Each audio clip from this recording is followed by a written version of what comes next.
What if a $20 gift could lead to a multi-million-dollar deal? In today's episode, I'm sharing a true story about a simple box of donuts and a savvy realtor and how one perfectly timed small gesture turned into a massive wow that impacted this guy's business incredibly. I'm going to break down the psychology behind giving impactful gifts. I'm going to talk about what works and what doesn't and how you can apply this to deepen relationships. Let's get into the $20 gift that closed a $2 million deal. There's three things you're going to take away. Why the best gifts have nothing to do with price and everything to do with timing. We talk about the one mistake every broker makes when sending a thank you gift and a 3-part formula to make your gifts unforgettable without saying a single word. Hey, I'm Scott Beckford. This is the I Love Mortgage Brokering podcast. And this is an episode that I had done in the past that had great feedback and great number of downloads. And I thought I want to reshare this because it's very applicable today.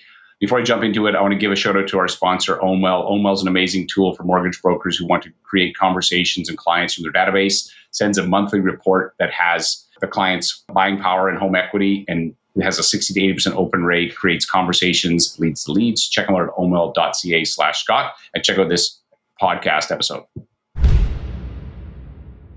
Today I'm going to be talking about what's one gift that will always create a wow. Recently in our Facebook group, Karen posted, hey, let's talk realtor appreciation gifts for a second. What is a gift that you've given to a realtor that's wowed them? This would be a once a year thank you gift. I've been racking my brain here and have a few ideas, but thought perhaps one of you could share a wow gift. All right. And so Karen was looking for a way, and what I think she was doing, trying to look for like the one gift that would be the ultimate gift, or maybe just for some inspiration. And when I think about this, it's kind of like saying, what's the one gift that would wow a teacher? Like, just depends on the teacher, right? Some of them want something different. Some of them want a coffee card. Some of them would like a plant.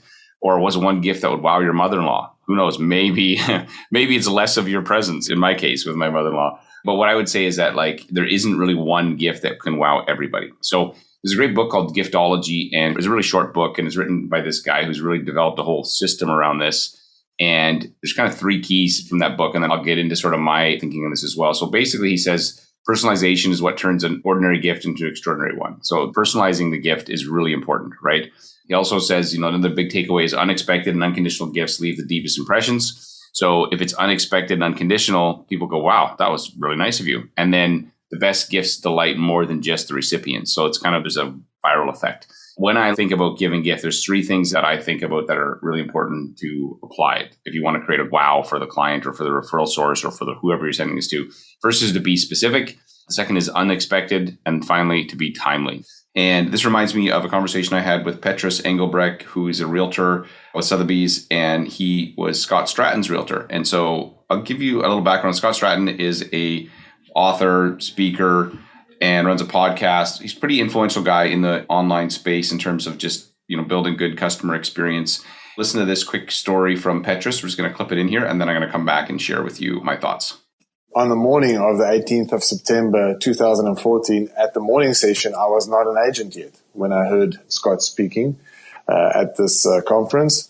And by the afternoon I was, because I got the email to say, congratulations, you're now an agent. So, he was going on about a very, if you want to call it that, bad experience that he and his wife had in Las Vegas.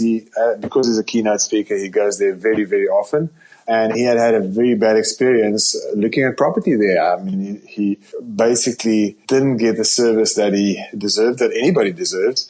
And I sat there and I thought, well, Sotheby's is a global company. I'm sure it would have been better handled if it was a Sotheby's agent. I'm sure if I reach out to him, he goes there often, it would be just my pleasure to introduce him to one of my colleagues there. I'm sure they're all good.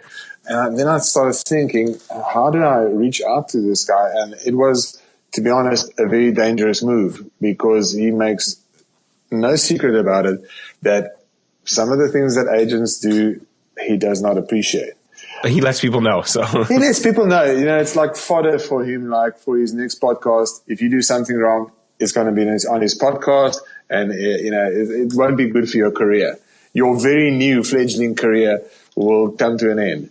So I thought, but I still need to reach out to him. How do I do that? So I started listening to his podcasts, and he had 2 podcasts at that stage. The one was more focused on Las Vegas. What do you do if you're over 30?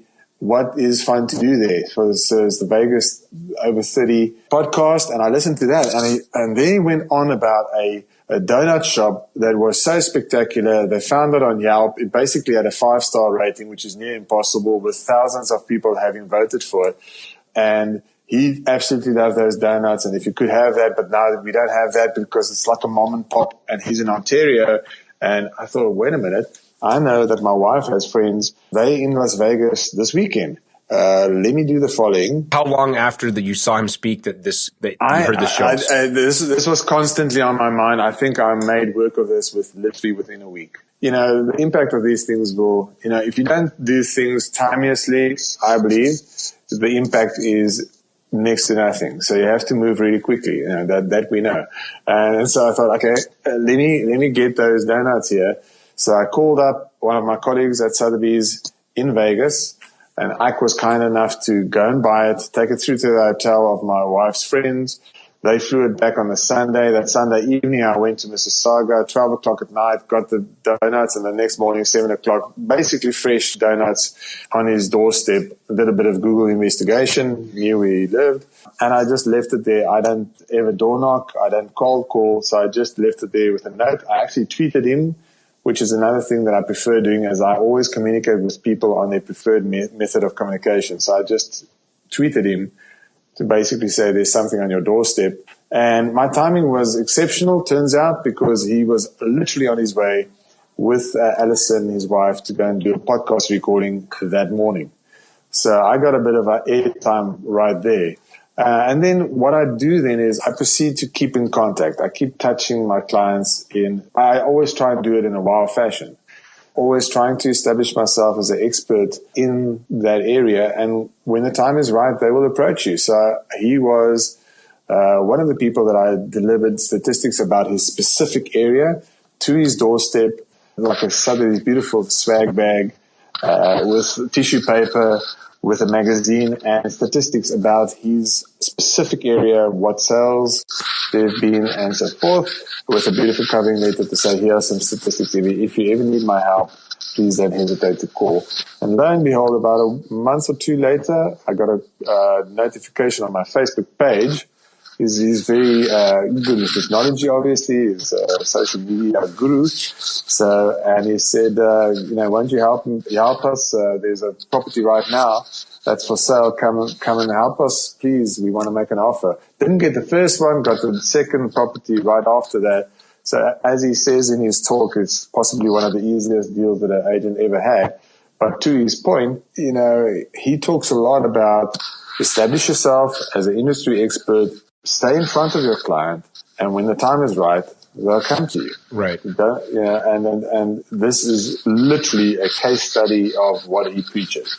So what Petrus did, there was a perfect example of something that was specific. So Scott loved the donuts, right? It was unexpected. He didn't ask for them. And it wasn't even a thank you necessarily for doing business. He's got his foot in the door. And then it was timely. He had just seen him speak and had just become a realtor. Of course, Stratton didn't know this at the time. And he used that timeliness to be like, hey, I saw you speak. And so the whole thing, I think, just ties right into a perfect example of if you're going to create a wow, you got to be specific, be unexpected, be timely. So I'll give you a couple other examples from the mortgage space.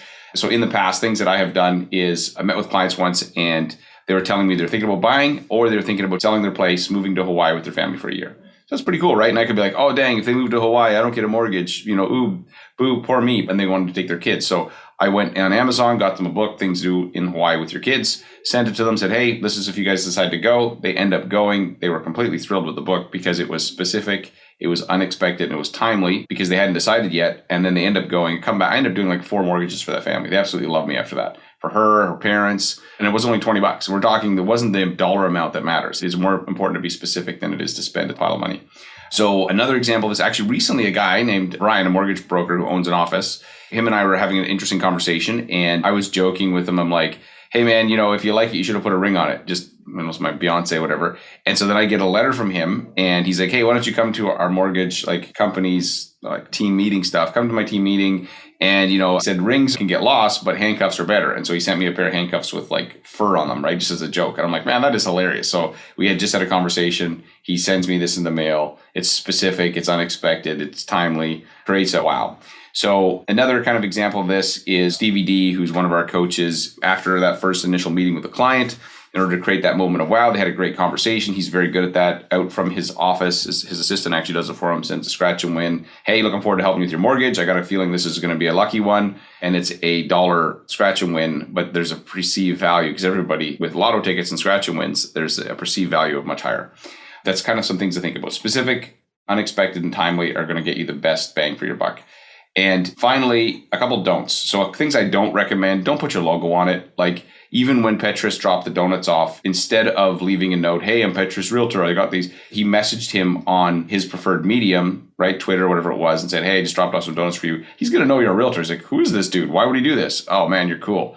So he wasn't expecting anything back, right? Another thing is don't send what you love. I see people are like, oh, I send out a flower thing because I love it. It's like, well, what if they don't love it? And, I remember one time I bought my wife for Christmas a pot set. This was not a good idea. She thought we were going to Hawaii for Christmas. And this was when we were first married. For some reason, she got in her head we're going to Hawaii.